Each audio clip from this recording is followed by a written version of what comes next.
It was a very sad day. 7 years ago, on July the 29th of 2018, where we lost one of our own, son of Jerry, son of Kay, brother of Kevin, was in love by the fans, the wrestlers, the promotion of Memphis Wrestling. What talent, what personality. He started in Memphis like so many others. And in one of the hottest periods in professional wrestling history, he was a part of one of the hottest acts of that Attitude Era to go. Absolutely phenomenal. Rest in peace, Brian Christopher.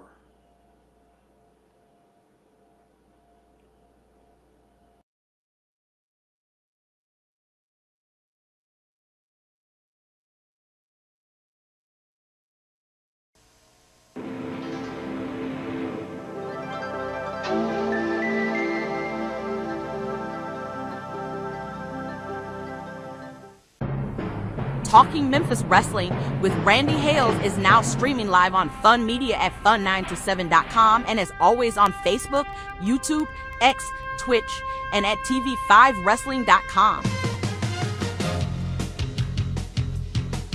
Talking Memphis Wrestling with Randy Hales and special guests.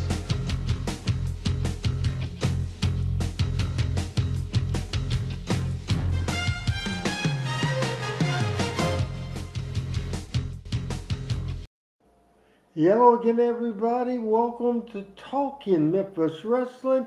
Right along set side, a beautiful set that Adam put together. I love the background. I love how this show works, and I certainly love having every one of you on this show. So Jay Hood is in the house, and Thomas and Greg and Calvin Lindsay Jr. Jay Hood says, Randy, will you comment on the WWE vault find of Randy Savage from Jerry Lawler from 1985? You were there. I did the commentary, and I don't think it was in Cape Girardeau, Missouri, but I think it's a possibility. I'm not sure on that at all. Sorry about that. Gail Brooks is in the house. I think we have a great show coming after a week that was hard last week because, as you know, we did a special emergency Randy Hales show on Thursday night. Appreciate everybody not only for their comments but for showing up and watching, because it was just a sad situation but an important story as professional wrestling's lost its icon in Hulk Hogan, and we covered that as well. On today's show, Rusty is here, and we'll bring him in just a few minutes. Chris is on a assistant superintendent mission. He's doing that. He won't be here today. Michael St. John is on his way from a radio remote, and he will be here 15 to 30 minutes late. Also, Pat Trammell, my man Pat, will be in the house, but he will be late as well. So what that means is that this format that I spend hours on every week and shaping how we go and putting the graphic numbers and all that sort of thing up there, and now we got to fly by the seat of our pants for sure, and we'll do that right now. We can just do one first take, and that first take today will go to, what's the name of it? South Beach, Alabama. He originally was from Memphis, Tennessee, moved to New Orleans. He's been in Amarillo. He's been in Los Angeles. He is William, a.k.a. Rusty, also a.k.a. Doctor, here coming in live when nobody else is here but him. Doctors, of course, has to be there on time. or somebody might be in a lot of trouble. He hadn't let us down yet. This might have been my best introduction to you either. Ladies and gentlemen, Dr. Rusty Robinson. Hey! Hey, man, good to be here. First off, it's Orange Beach, Orange Alabama. Beach. That's where we are. Okay. Yeah, Okay. yeah. I And, forget. and again, I'd never live up to your introduction of me. I'll do the best I can, though. I was going to say too, whoever it was in the comments that mentioned that about the Cape Girardeau match between Lawler and Savage, Jim Cornette mentioned you, Randy, on his podcast yesterday, and I caught that. I was going to bring that up to you with that same question. That is, was that match actually in Cape Girardeau? And if so, did you do were you the announcer? I guess was the Well, I question. saw the tape and I was still trying to think, was it Louisville? Was it Nashville? But I did one shot for Randy Savage and I think Lawler was there. So you might be on to something there, Rusty. You might be. And I was the ring announcer.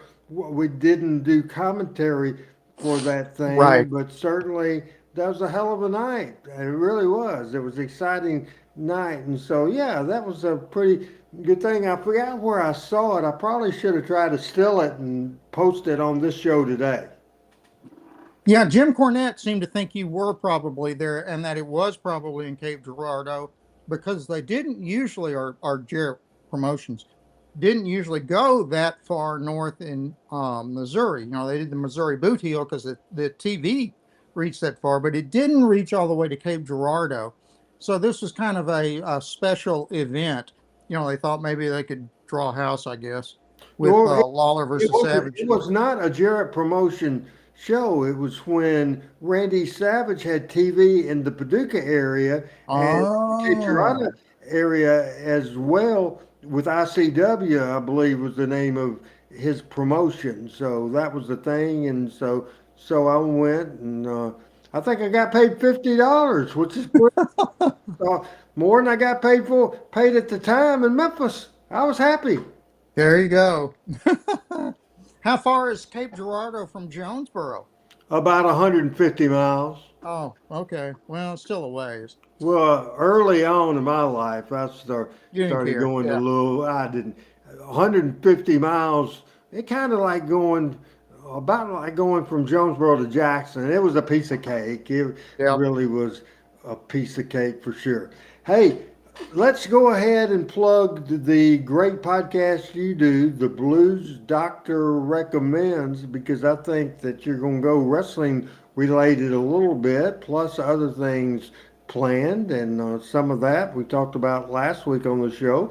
We're looking forward to you doing it on your platform. What's going on when it drops tonight at midnight on YouTube, the Blues Doctor podcast? Yes, we will go up at midnight tonight. I loaded it up early today. And yes, last week was kind of a sad week. We had a few deaths. The two I commented on for the purpose of the podcast were Ozzy Osbourne and Hulk Hogan. And as you mentioned, we did a special broadcast here, well, actually on the Randy Hales show, about Hulk Hogan's death last week. So there, I'm sure there is some overlap between those two, but I tried to put in a few of my own comments or experiences. Plus, I did a few new mentions of some developments in healthcare economics that I talk about. And I announced that my producer and my team, are going on the road starting this coming Friday for an extended road trip. So we might do a few live shots from the road on that time. So be aware of it. Be watching for that. Very good. The Blues Doctor podcast, Blues Doctor Recommends, on Rusty's YouTube page. So be sure to like and subscribe and do all that sort of thing. Thomas Crown says he didn't realize the Jarrett Promotions did shows in Missouri. Now, as Rusty said, we would do Kennett and Kennett and Malden, Caruthersville, Missouri, that sort of places. But we would never get as far up as Cape Girardeau because, again, as Rusty says, our TV didn't go into there, and it did go in. Channel 5 did go into, of course, Kennett and Malden and all those places as well. Do you have any thoughts, any memories? Because obviously, when Brian Christopher started going, you had already moved out of Memphis. Any thoughts?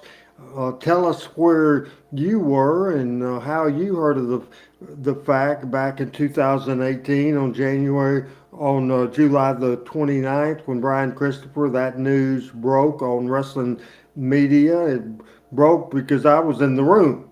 Hmm. I was in the room at the Med Hospital. You're familiar with the Med Hospital. Matter of fact, I had a Uber ride, took a nurse there to the Med yesterday morning at 4:30 on an Uber ride. Where were Wow. you the Yeah, night Brian Christopher passed away? yeah, you are correct that I had left Memphis by the time Brian started wrestling in Memphis. So I was not aware of him at that point. In fact, I didn't become aware of him until he showed up in the WWE, a few years later.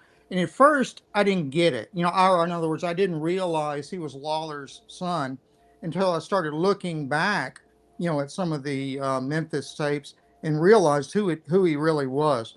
So, it took on a whole different meaning when you knew this was Jerry Lawler's son and what their relationship or lack thereof had been for so many years. And he did that famous promo on Raw one night where he came out and basically berated Jerry on the air for, being an absentee father in a sense. Um, anyway, so I do remember hearing about when he died. And I remember there was some controversy about that. It was said that he committed suicide, but kind of like Jeffrey Epstein, there was no video evidence of that. Some people potentially suggested it was something other than suicide.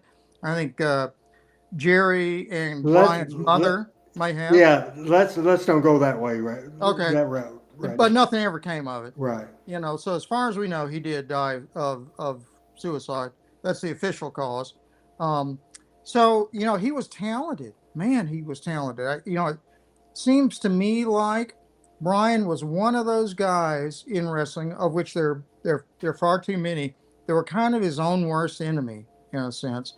And if you have to feel bad for him, you have to feel bad for Jerry and for his mother and for his brother, um, and any other family members out there. So while I was not a huge fan of Brian Christopher, I understood what his importance was to the wrestling community at large, and particularly to the Memphis wrestling community. I was a big fan, even bigger friend. I love Brian Christopher. Just a fantastic run, fantastic talent, absolutely just unreal. Again, I was in the hospital, at the hospital the morning, had spent the entire night because this happened Saturday afternoon. I spent the whole night as Lawler was in the Carolinas traveling back, and I stayed at the hospital all night long, most of the time in the waiting area, but sometimes in the ICU. Do you want to say hi to my good friend Tony Bonham? Hello, Tony. Hope you're Hi, doing Tony. good. I love Tony. Tony is a motorcycle riding son of a gun. Jarius Jackson says, "Hey, Randy Hales, I remember I was at Wolf Chase Mall. I seen on the internet, and in September lost my grandmother. And sorry to hear that you had lost your grandmother as well. And one of those where were you type of thing. And if Adam, we could go ahead and put up. I had two pictures that I put up there of Brian Christopher, and if you could slip that up there. And again, Brian was born on January the 10th, 1972, passed away on July the 29th of 2018 at 46 years old. And because of the fact, Adam, that we had a short production meeting and kind of rushed through it. You being Adam Bean from Memphis, Tennessee, Adam would like audio comments from you. You're not at a camera but just you were, I would assume you were living maybe in Georgia at the time, could have been in Florida. Adam, how did you find out that the bad, sad news about Brian and your reaction?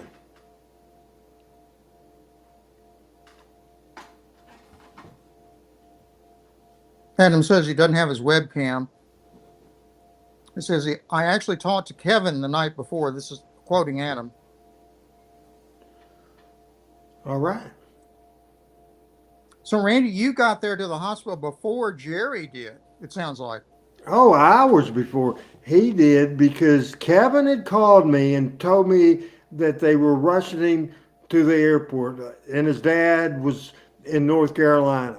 I Mm. called his dad's cell phone number and he was hoping to get a emergency flight out, but he couldn't. And uh, then he said, "Hey, after you get out of work," said Lauren's there and Kevin's there and Kay's there, and said, "Can you would you mind going to support them?" I said, "I'll close this son of a bitch down." I was at running Jerry Lawler's Hall of Fame Bar and Grill. I said, "I'll close this son of a bitch down right this freaking minute."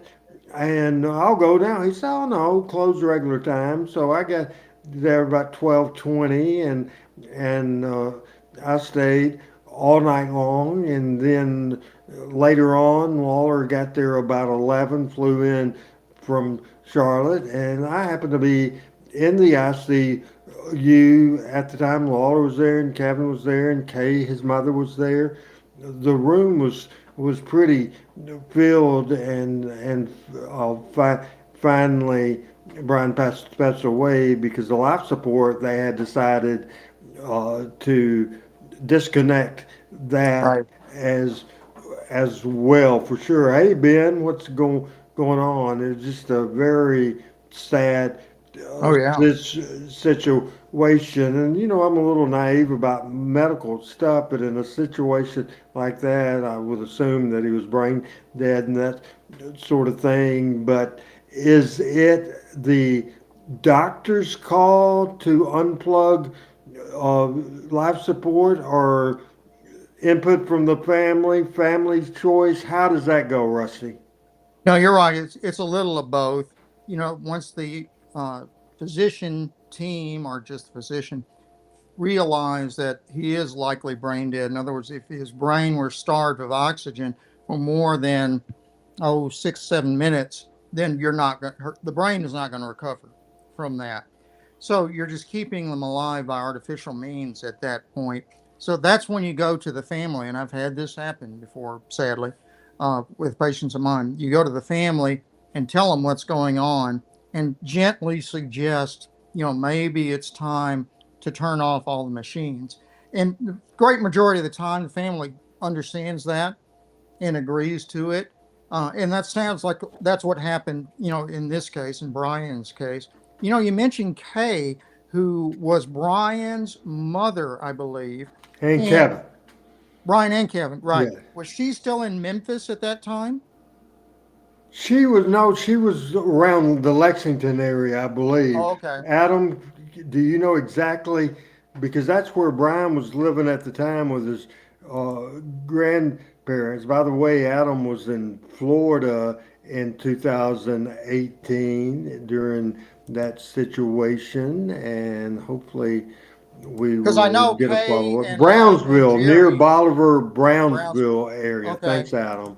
okay. I know Kay and Jerry had been divorced for quite a while at that point, so they hadn't been together for many years.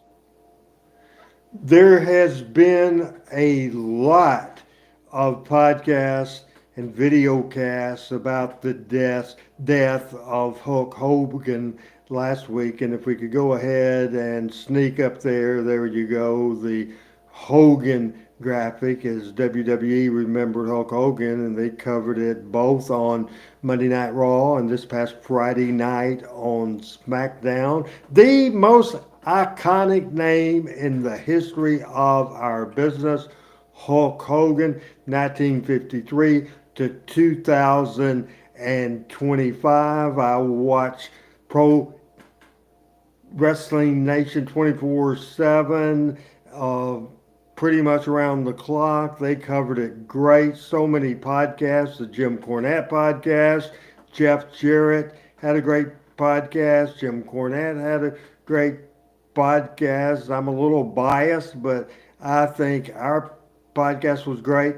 Eric Bischoff, very close, very extremely close business associates and friends with Hulk Hogan, and he did his podcast, and he was in tears, which brought me into tears.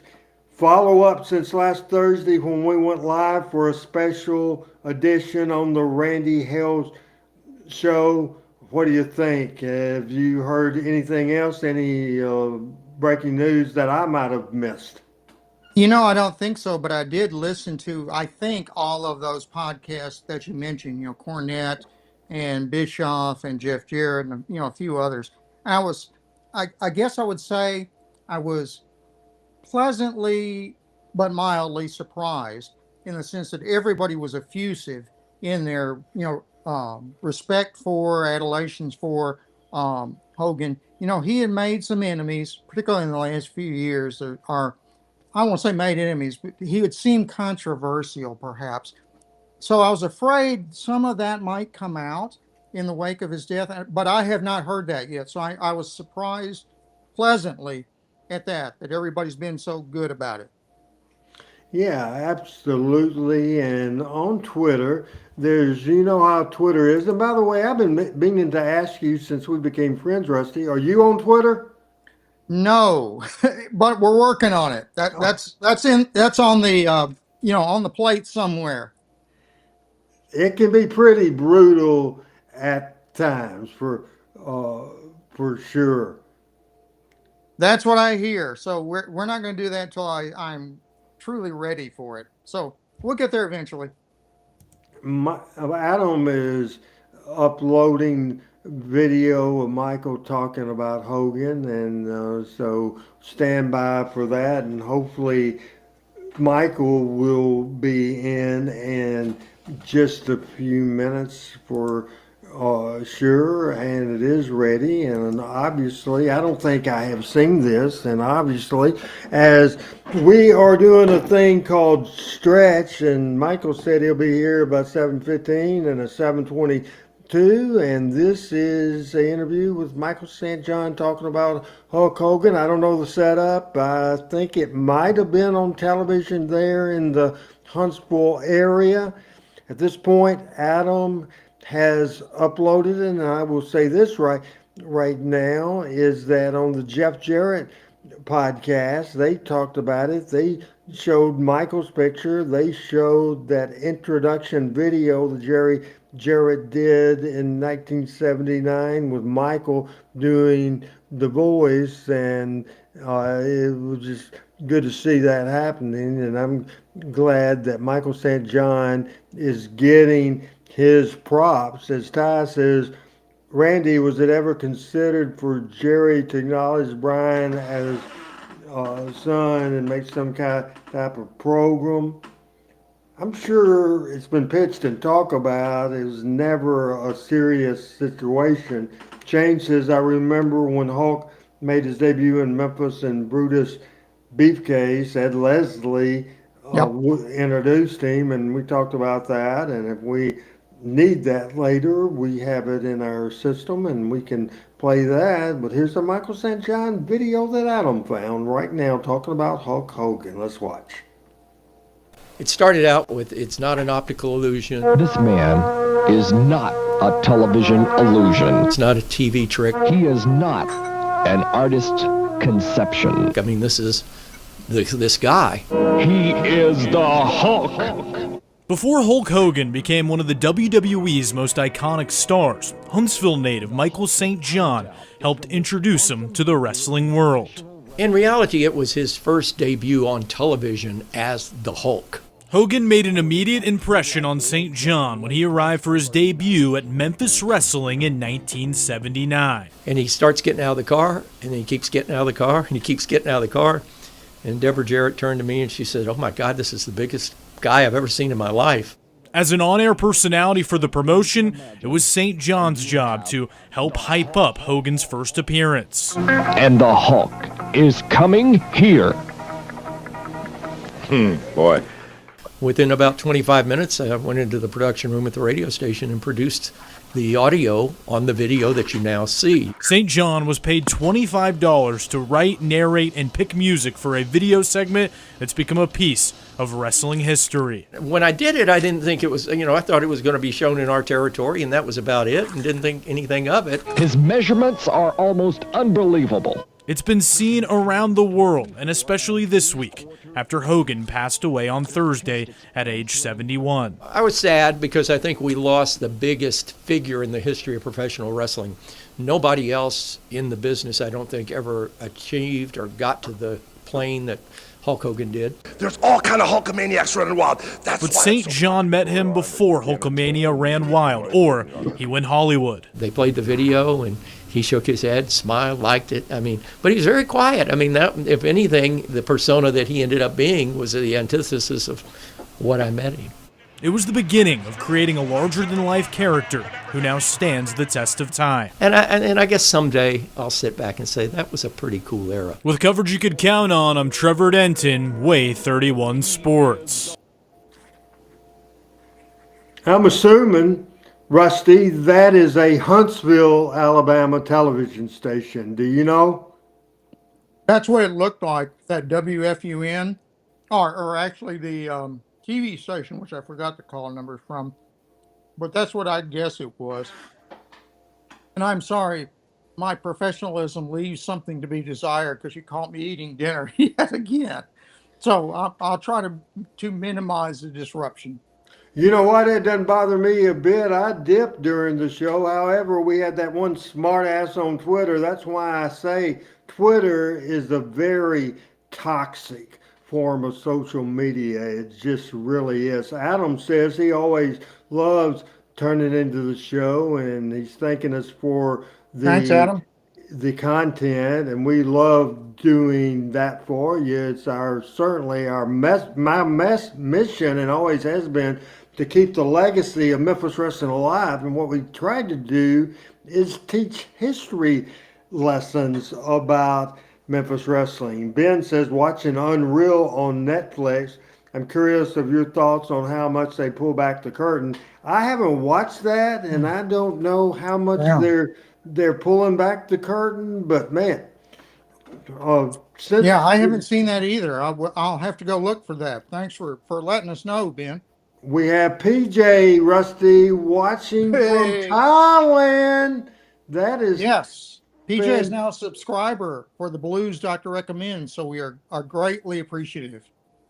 Randy Mayer says it's amazing how many big superstars Michael did a voice over. Of course, the two most famous, of course, is the voiceover he did, of course, of the Hulk Hogan that we just saw or saw bits and pieces of. Also, the Kamala video. Folks, I think that Michael St. John on his way home, and he's planning to be on the show today. And this is Talking Memphis Wrestling. We'll take about 30 seconds, hit that open, and we'll be back. As we said, we get fired up, we get ready for more Talking Memphis Wrestling. He's the doctor, I'm RH, and we'll be right back.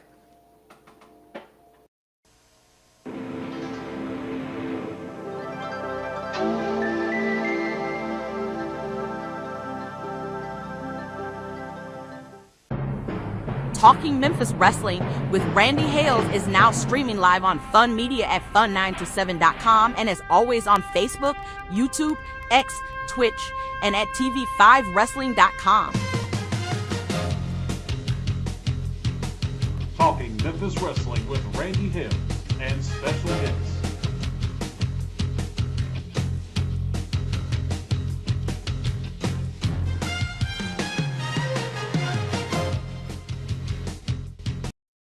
Live from TV5 Wrestling Action, 11 o'clock Saturday. Randy Hales, Rusty Robinson, live as live can be on Talking Memphis Wrestling on a Tuesday night. As Ben says, was Kamala's vignette shot in Lawler's yard? No. It was No. shot on Jerry Jarrett's farm, as a matter of fact. Lawler, right in the heart of Memphis, so there wasn't going to be no pond and swamp and that sort of thing. As Shane says, WWE Unreal just debuted today on Netflix. Randy, what match would you like uh, to see book with the Hulkster? What's he asking me? Who I would like the Hulk to wrestle? I guess so. Well, he wrestled every Everybody. name in the world for sure. I think probably most people that I would have liked to seen, he did wrestle. Go ahead, Rusty. I was just going to say, did we ever get the definitive match between Hulk Hogan and Ric Flair? Yes. You think so? Okay. All right. Yes. In WCW.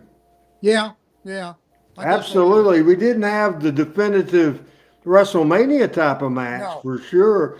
Go ahead, Adam. And I think that Adam Zimmerman, let's put Adam's comment up there. And I think Rusty, Dr. Robinson, had said this as well earlier. He says Jim Cornette gave a shout out on his podcast earlier. It was about how WWE released the old match between Randy Savage versus Jerry Lawler that was never seen before. It's on YouTube. I would imagine the WWE didn't release it. Maybe they did, but I would think maybe it was owned by the Poffo family unless the WWE bought the Poffo family for sure. Jim was uncertain. Jim Cornette mentioned that he was uncertain about who had owned that footage, and he thought it was part of ICW, which was the Poffo family promotion. But maybe he thought the WWE had actually purchased that also. So maybe it really was the WWE that released it, but we don't know for sure. Randy Hales and Dr. Rusty Robinson in the house right here, live as live can be. And we saw bits and pieces of it, but we're going to see more of it. The debut video of Hulk Hogan in 1979. This was a Jerry Jarrett idea. He was just a brilliant, absolutely. He was ahead of his time. I could watch this over and over and over. And a lot of wrestling promoters all over the world got the idea from Jerry Jarrett, got tips on how to get a new wrestler over and how to use music to do it. This is Michael St. John voicing the Hulk Hogan video. When they see this guy, that they won't forget that Terry Boulder is the Hulk. Let's take a look at it right now. This man is not a television illusion. He is not an artist's conception. He is not a figment of the imagination. He is real. He stands an amazing 6'7" tall. He weighs an incredible 324 pounds. He is the Hulk.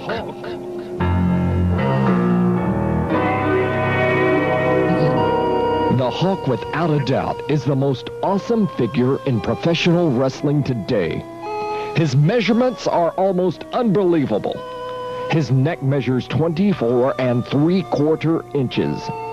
His chest expands to an incredible 59 inches. His biceps are 26 inches, and at the end of these powerful arms are two 12-inch fists. This magnificent upper body tapers off to only a 34-inch waist. The Hulk is supported by tree-like legs that can leg press over 1,900 pounds. Combine these amazing measurements with more brute strength than you can imagine, and you have the Hulk. And the Hulk is coming here. Boy. No, we won't forget that the Hulk is Terry Boulder. I'm sure that people out there can all see that the Hulk. Okay, is Adam, let's come coming, out of you know, that and there as we go to will Rusty. be no And problems once again, the Hulk Rusty, it gives me chills every time I see that piece of business for sure as we get out of that video and hear comments right now from our buddy, Dr. Robinson. Oh yeah, that is so cool. I remember seeing that back in the day, and I remember thinking, how enormous that was, how impactful that was. One of the best things, our biggest things, I thought at the time that had ever been made in wrestling. I noticed in the chat, Randy, Shane Odom says, Randy and Rusty, what was your favorite Hulk Hogan match? And Hey, I let think me let me go ahead. interrupt you here because Michael can't find the link. I am going to have to send Yeah. that to him. So until I wave at you, you have it. You Okay. talk about this situation as I got to send Michael a link. Sure. So Shane, yes, my favorite Hulk Hogan match is probably different from what most people would think. I actually would say my favorite Hulk Hogan match was in the Georgia Dome in 1998 when he actually lost the World Championship to Goldberg in front of 40-odd thousand people. I thought that match was well put together. I thought it told a great story. And I thought Hulk was really trying at this point. In other words, I thought he was motivated to do it at that point. Now, you can argue what his motivations were, and I know that's been discussed back and forth in multiple scenarios. But just as a match itself, boy, that was fabulous, I thought. The way he placed Goldberg to putting him over, and made Goldberg look like $1 million, which, was terrific, I think, in my mind. And I know most people wouldn't agree with that. If I had to pick I guess a second one, it probably would be Andre the Giant at WrestleMania 3 in the Pontiac Silverdome. And I would agree with most people that that match, in and of itself, if you took everything out of it other than just the match, it wasn't all that good. Andre at the time was breaking down, so he could barely get around even at that time. So, if you just look at it from the number of moves and all that stuff, it wasn't very good. But it told a great story, and that's how the WWE set it up. And Hulk and Andre carried out that story. They did it to the best of their abilities, and I think they carried it off very well. If I had to put I guess if I get to put one more match of Hogan's that I thought was good, or one of my favorites, it would be Bash at the Beach 96.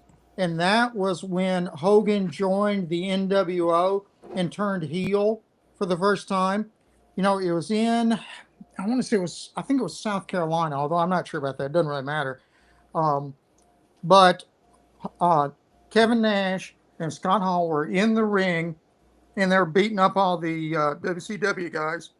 Hogan comes into the ring, and you think at first maybe Hogan's going to help WCW, and it turns out he isn't.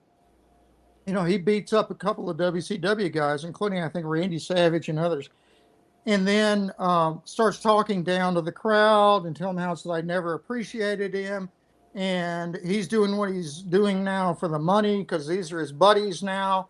Oh, it was just terrific, I thought.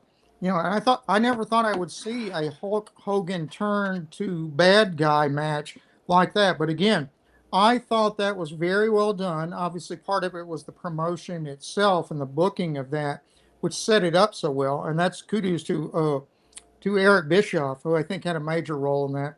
But also, you have to appreciate Hulk himself. He did a great job. And Randy's waving at me. Adam says, not our Adam, but Adam Zimmerman says Hogan versus Muta from Japan was really good. Adam also said that was the early 90s, I guess. Hogan versus Muta as well. I watched the match just the other day, and we talked about it too. WrestleMania 18 between Rock Yes. and Hogan, when the people didn't want to boo Hogan and they didn't want to cheer The Rock, so Right. they called an audible, and that was I watched that match twice back just the other day, and I don't know if you ever saw that match, Rusty, I but did. it was just tremendous, Oh, they just did a great job. tremendous. They switched sides on the fly. It was just fascinating to watch. Oh, I loved it. Ty Whitehorn says Hogan versus Savage Halloween Havoc 96. And that was a good one, too. I think, and Ty says Piper comes out at the end. And I believe that's true. And I think that was the first time Piper appeared in WCW. And he made some comment during that match or immediately after, like Hogan knows he's never beaten me or something like that. In other words, he was challenging Hogan and referring back to WrestleMania 1 and various other times. So I thought that was well set up too. Absolutely. I think that match, that Halloween Havoc match, was really good. Halloween Havoc was kind of WCW's main event, kind of the equivalent of WrestleMania, I think, for the longest time for WCW. And I always watched it. I thought it was terrific. Yeah, and who else says Hulk Hogan could really work in Japan? I wish I had seen some of Hulk's matches in Japan. That was Hood 12. My eyes are getting bad, Hoods. But so if I said that wrong, please forgive me. But anyway, Hogan could really work in Japan. I have heard that many times, but I don't think I have ever personally seen Hogan working in, any video of Hogan working in Japan. I don't think it was the case that he just couldn't work. I think he could work. He did what he needed to do for the situation, which is really what working is, it seems to me. You do what the story calls for, and that's working. It doesn't mean you have to do X number of moves or, any more of the flippy things than you have to. If you tell the story with what you are doing, then you're working as far as, as I'm concerned.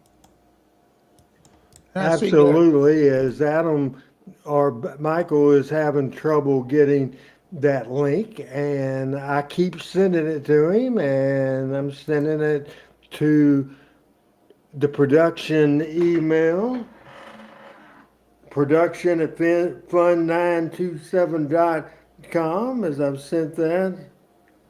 Gerald Jones in the chat had an interesting comment, which I think is well taken. He says Hulk Hogan heel turn was done well. Yes.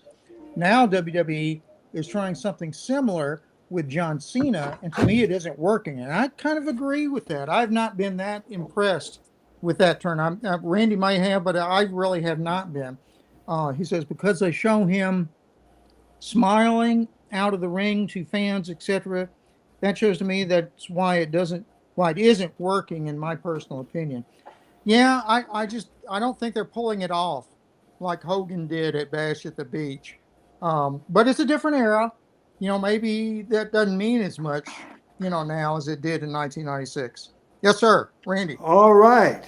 Ladies and gentlemen, men, women, child, everybody, people of all ages, I present to you by going to my man with the plan in Huntsville, Alabama, Arab, Alabama. Finally, for the last 43 minutes, it's been me and Rusty holding the fort down. Now, all of a sudden, we have Michael and Pat here.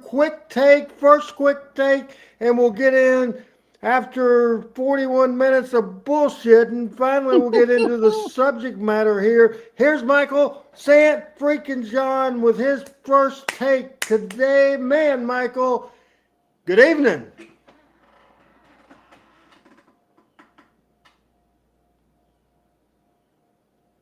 Well, screen is up. The screen is up, and we are not getting any sound at all from Michael St. John. So right away, we'll go to Georgia. Going to Georgia and bring in the original co-host of this show, Pat Trammell. Pat? Welcome aboard, my man.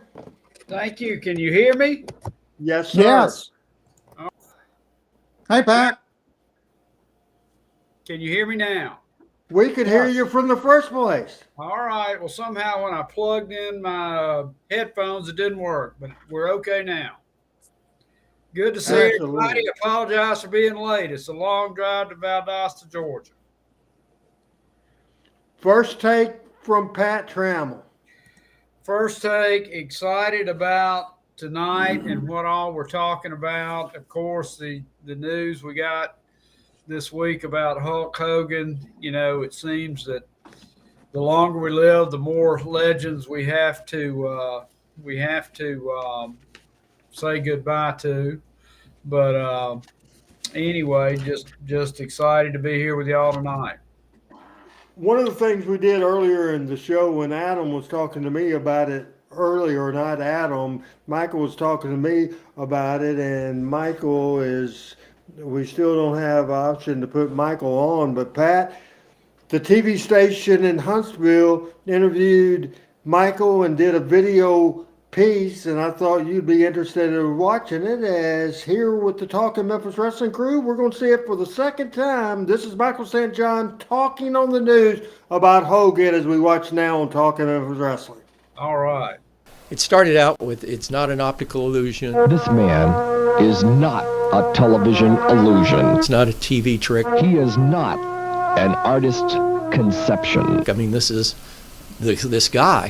He is the Hulk. Before Hulk Hogan became one of the WWE's most iconic stars, Huntsville native Michael St. John helped introduce him to the wrestling world. In reality, it was his first debut on television as the Hulk. Hogan made an immediate impression on St. John when he arrived for his debut at Memphis Wrestling in 1979. And he starts getting out of the car, and he keeps getting out of the car, and he keeps getting out of the car. And Deborah Jarrett turned to me and she said, "Oh my God, this is the biggest guy I've ever seen in my life." As an on-air personality for the promotion, it was St. John's job to help hype up Hogan's first appearance. And the Hulk is coming here. Boy. Within about 25 minutes, I went into the production room at the radio station and produced the audio on the video that you now see. St. John was paid $25 to write, narrate, and pick music for a video segment that's become a piece of wrestling history. When I did it, I didn't think it was, I thought it was going to be shown in our territory, and that was about it, and didn't think anything of it. His measurements are almost unbelievable. It's been seen around the world, and especially this week, after Hogan passed away on Thursday at age 71. I was sad because I think we lost the biggest figure in the history of professional wrestling. Nobody else in the business, I don't think, ever achieved or got to the plane that Hulk Hogan did. There's all kind of Hulkamaniacs running wild. That's but why St. John met him before Hulkamania ran wild, or he went Hollywood. They played the video, and he shook his head, smiled, liked it. But he was very quiet. That, if anything, the persona that he ended up being was the antithesis of what I met him.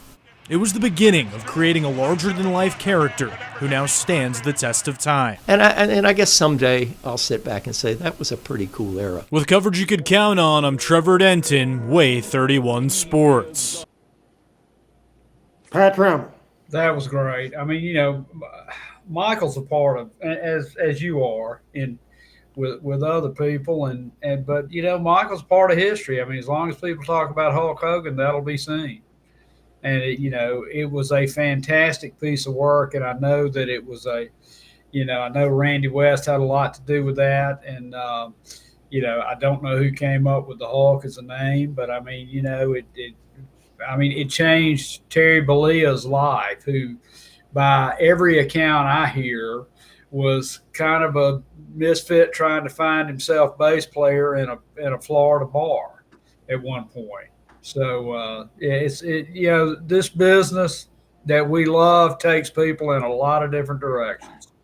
Pat, have you listened to any podcasts or any breaking audio have you heard much of the stories about Hulk Hogan since we did our show Thursday night? What have you heard? I've listened to Jim Cornette, and I listened to some old stuff about Dutch, and a lot of lot of different people giving their kind of take on it. And I mean, he was developed by the very best. He was developed by Jerry Jarrett.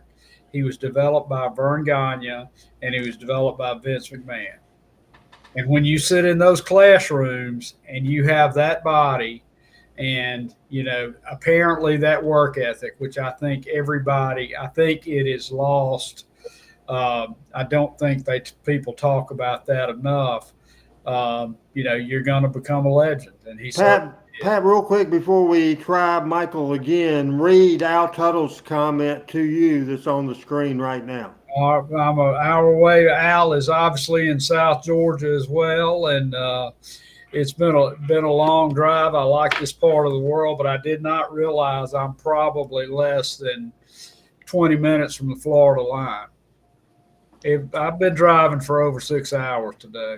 Man, you're a trooper for being on this show. Another trooper is in Arab, Alabama. This is like the third week in a row we've had some sort of technical issues with Michael St. John. Don't know what's up with that. Let's try it. Third time's the charm. Here we go with Michael St. John. Hey, Michael, let's see if this sucker works. I hope so. For some reason, I'm 5G unit sitting right here to my left down here over the weekend, and I'm connecting on Wi-Fi, and I've got brand new Cat 5 cables in here. Touch electronically these days is going to break. So if you own a toaster, put it away while we're doing this show. Well, all right. Were you on the air? Could you see the video that we were talking about earlier, the interview you did at TV in Huntsville? We've played it twice. Did you see that just a minute ago when we played it? No, I did not. But I'm very familiar with it. I've seen it about 40. Today, I think Jeff Jarrett and Conrad Thompson played it on their program. I saw it earlier today. All right. First take time. We've got a lag time.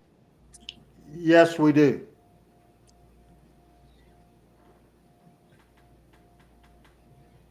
The worst fear of Adam and I presenting this show. I'm going to have to get my IT when guy we get over a here. situation like that. Go ahead, Michael.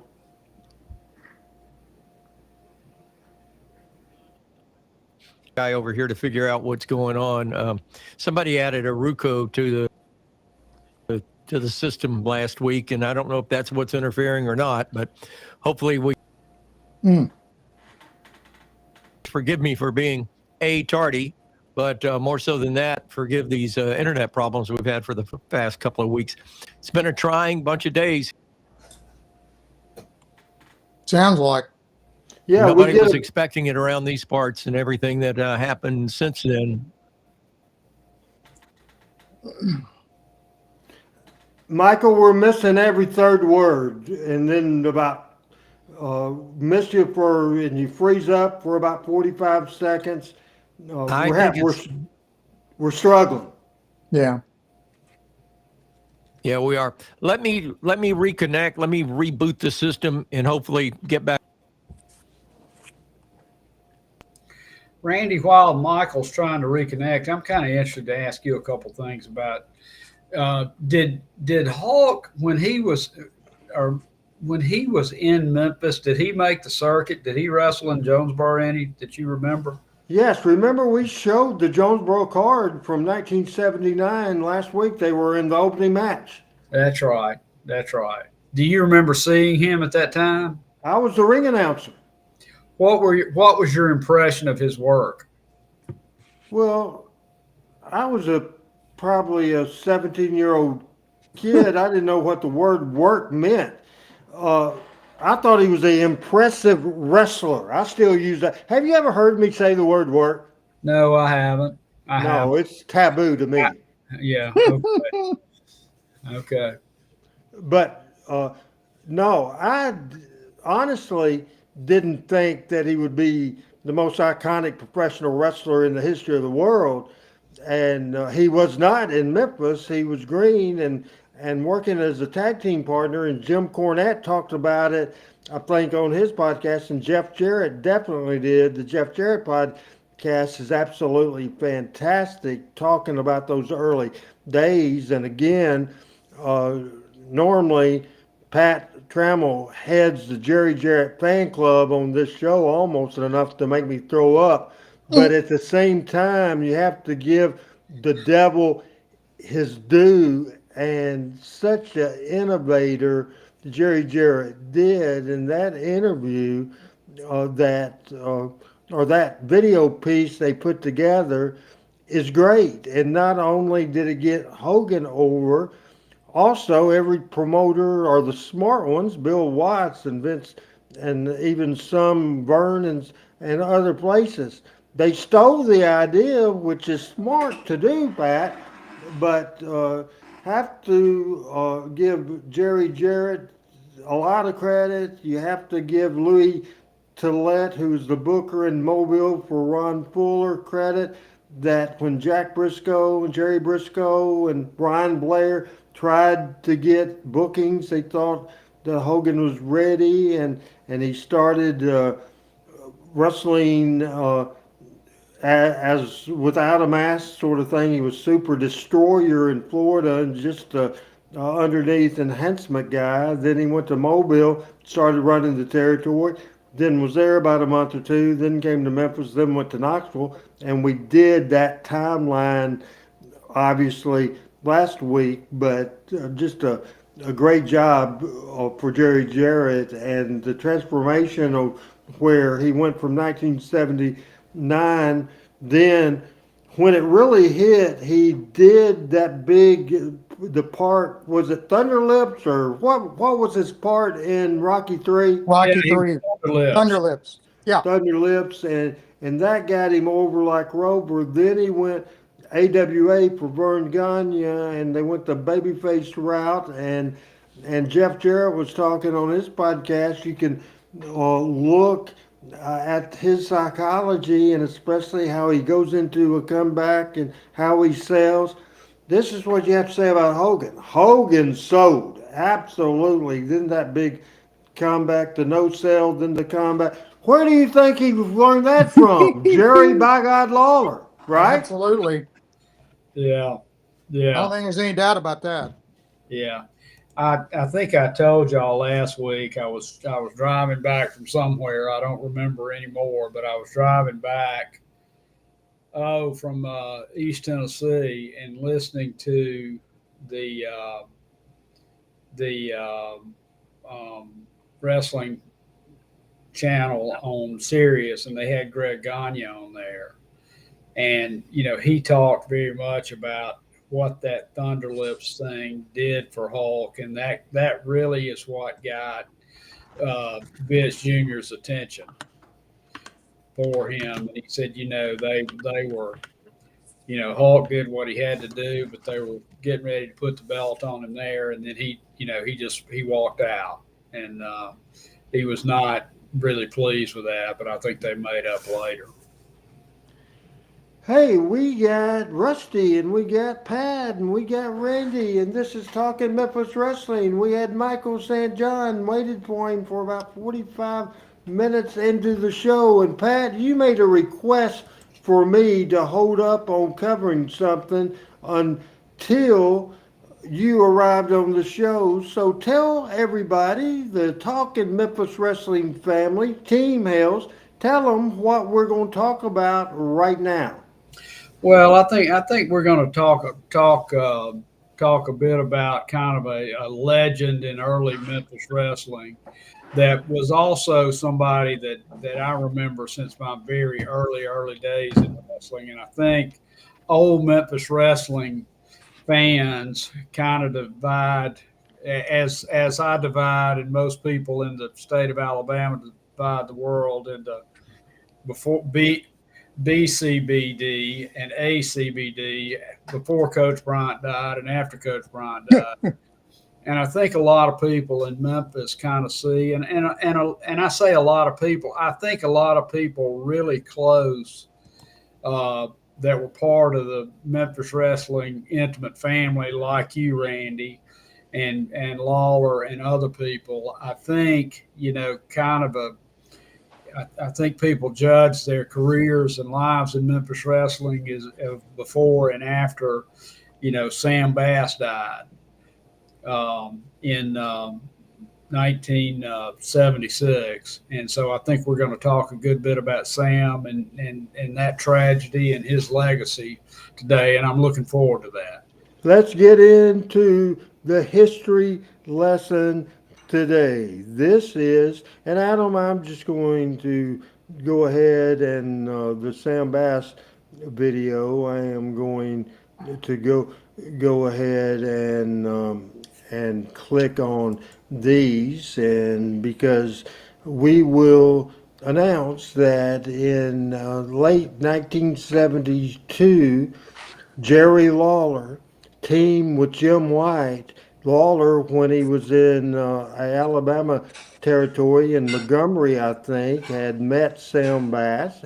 They were put together by Jerry Jarrett as a tag team in 1972, came to Memphis and was put in with Jimmy Kent as their manager. That didn't get over. Lawler wasn't comfortable. White wasn't comfortable, and they asked for Sam Bass, and Sam Bass ended up managing Lawler and White, and this changed the face of Memphis wrestling forever. Eventually, within 2 years, Memphis became from a tag team territory with big, slower heels that would just beat you up to smaller bump takers with, especially with Lawler. Out of the three people, the manager, Sam, Jim White, and Jerry Lawler, normally the managers are the mouthpiece. Sam's role was to interfere and get heat. The talker of this crew at 20, probably 2 years old, was Jerry Lawler. And there you see Jerry Lawler, Jim White, and Sam Bass in around 1972. By this point, they had won the Southern Tag Team Championship. Sam Bass died 49 years ago. He died on July 27, 1976. So just a couple of days ago, it was 49 years. And Sam passed away on July the 27th, 1976, at age 41. Mile marker 169 in Dixon, Tennessee. The car wreck ended up with the death of three people: Sam Bass, Frank Hester, and Pepe Lopez, as unfortunately every single one of those at the 169 mile marker and on the way to Nashville from Memphis. They all three passed away when they rounded a corner driving 100 miles an hour and hit the back of a tractor trailer rig that was certainly stalled and blocking the road. They had no chance. They were all three burned out, and we'll get first impressions first from Dr. Robinson. As Dr. Robinson, I'm sure you were living in Memphis at the time. Quick thoughts from you. Yeah, I remember this very well. It was in the summertime, as you said, and I was actually working at the Kroger grocery store in Memphis during the time, and we had one of my coworkers there who also wrestled for Nick Goulis and them on occasion. One of the the guys that worked a full-time job but just came in and would do or would lose on Saturday mornings. His name was Gary Graham, and Gary also worked at the Kroger. And I remember he let me know, because we were working nights at that time, and he came up to the front of the store. I was working the front, he was working the back. He came up to the front to tell me that Sam Bass had died, because he knew that I was a wrestling fan. And we sat and talked about it for a little while. He was pretty broken up over that. Apparently he was reasonably close to Sam. Obviously, I didn't know him other than what I saw on TV at the time. But I think you're right. That was a good observation, Pat, that there was before Sam Bass and after Sam Bass. That actually, now that I think about it, that makes a lot of sense. Pat, let's go with you with your comments. Well, it's interesting to me because I found out about it on Birmingham Wrestling, and I guess I what day of the week was that, Randy? It was on Tuesday morning, Okay. probably 1 or 2 Yeah, o'clock Monday in the night. morning. That's what I remember. It was after the matches on Monday night in Memphis, and they were driving back to Nashville. And I remember that. I know that exit. I'm sorry to interrupt, Heck. I know that exit very well because that's where we used to get off to go to my grandmother's house. So that flashed in my mind just immediately when I heard, that Sam had died at that exit. Okay.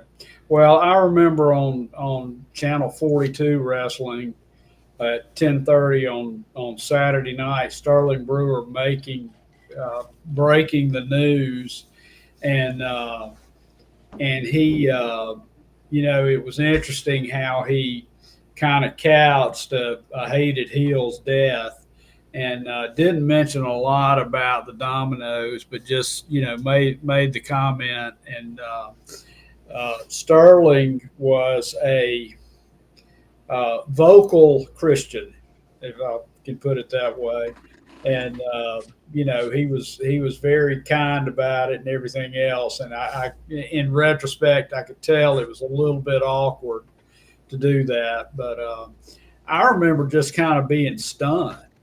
I remember going and waking my brother up and telling him. It was just a sad situation, and we're going to try to go back to Michael St. John as we're into our lead story today, as it's been 49 years ago since we lost Sam Bass, and we'll go with comments. And we'll try. Cross your fingers, everybody. We'll go to the great Michael St. John. Michael crossed his fingers, and let's see if we can get words from Michael St. John. If we can, we'll go full screen with him. Finally, Michael St. John has made it back to the Randy Hales podcast.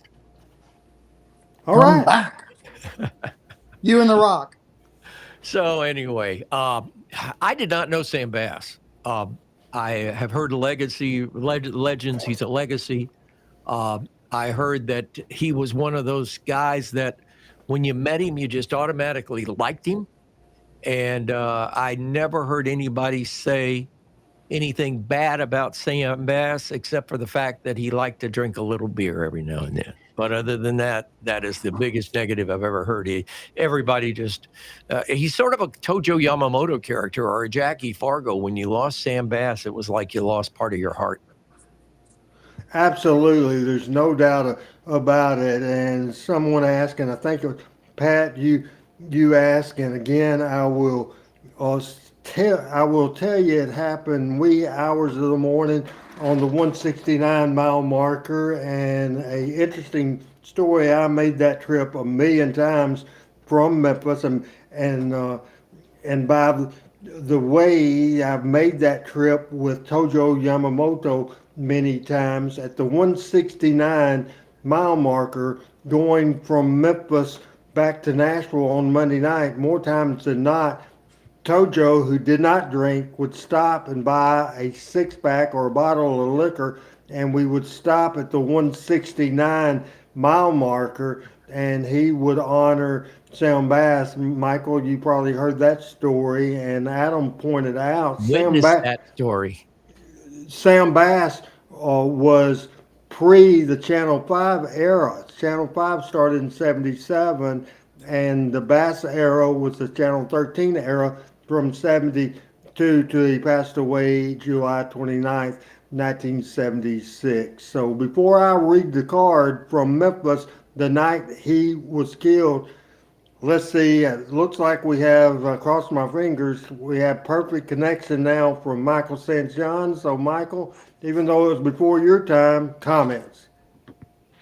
Well, again, I didn't get to meet Sam, and I wish I would have. He's one of those people in the wrestling business that I wish I'd have been around to meet him. And Tex Riley was someone else.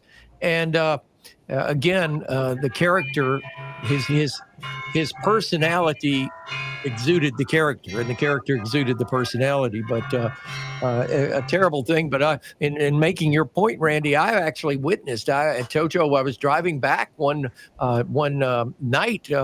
And I'm trying to think why I was in Memphis and I believe it was after TV, and it may have been in the wintertime, and Tojo was in the car and witnessed the fact as we slowed down, got into the passing lane right there at the 169 or coming up on the 169, and Tojo tossed a can of beer out the window, and he and his comment was, "Giving some a beer." And so a touching moment. I mean, you think about it and you're like, what a touching moment. But I think Sam captured the hearts of every wrestler in the locker room. But let me tell you, with the fans, he was not well liked. They did not like Sam Bass, but in the locker room, it was not his character that he played, but his human heart he played, and everybody loved him. As we go over this card that took place on the 27th day of July, I couldn't find the card, newspaper ad, or the program, but just put, as I read this card, Adam, if you could just put up generic pictures that I have posted, I have uploaded to the design area, and just put Sam up there as we go ahead and we look at the card for Memphis on July the 26th, 1976. And this picture is of the three people that were lost in the car wreck. Michael has just said that he never met Sam Bass. How about Frankie Lancaster and Pepe Lopez, Michael? Then we'll ask Rusty and Pat if they ever saw Pepe Lopez and Frank Hester, who was managed by J.C. Dykes. We'll see on the card in just a few minutes. And they were managed by Dykes, and they were called the Dominoes. So Pat, real quick, your recollections of Pepe Lopez and Frank Hester, the Dominoes. I never saw them live, but I saw them wrestle, mid-card at on Saturday nights on 42 in Birmingham. And I think my recollection of them was they were kind of a mid-card tag team, but a lot of excitement and a lot of movement. And there is no doubt about it for sure. And feel free, Adam, to go with any pictures you want to as I read this card that drew only 5,479 people. And I think you'll be surprised by that when you see what the main event is, and a little later on as we continue to read. The opening match of the night was Dennis Hall against J.C. Dykes. The second match was a tag team match where Don Anderson and Don Cronodle defeated the Dominoes. It was Dennis Hall defeating J.C. Dykes. Then it was Don Anderson and Don Cronodle defeating the Dominoes with J.C. Dykes in their corner. The next match became the first of a couple of the money matches on the show. This one was Phil Hickerson and Dennis Condrey, just a tremendous tag team, versus Jackie and Roughhouse Fargo.